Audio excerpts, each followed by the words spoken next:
Hi everyone, so in this lecture we will discuss one example which is related to this second shifting theorem. So our question is f of t is equal to, these are two functions. When t is greater than pi by 3, then we have a function sin t minus pi by 3, and when t is less than pi by 3, then we have a function f of t is equal to 0. Then we only have to find the Laplace transformation of this f of t is equal to question mark. Okay.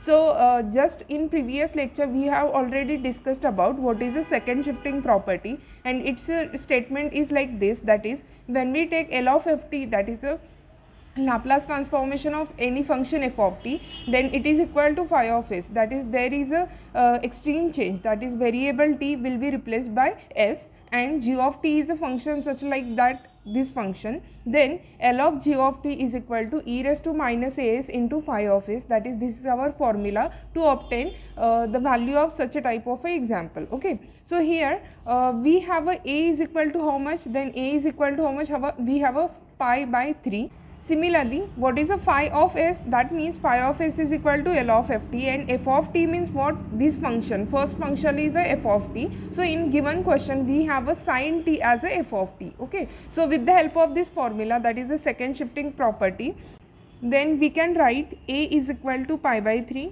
and f of t is equal to how much? Sin t. And as we have already know that is a Laplace transformation of sin t is equal to how much, with the help of standard formula which we have already obtained in previous lecture. That means here a is equal to how much? 1, then its value is 1 divided by s square plus 1 square, that is a 1.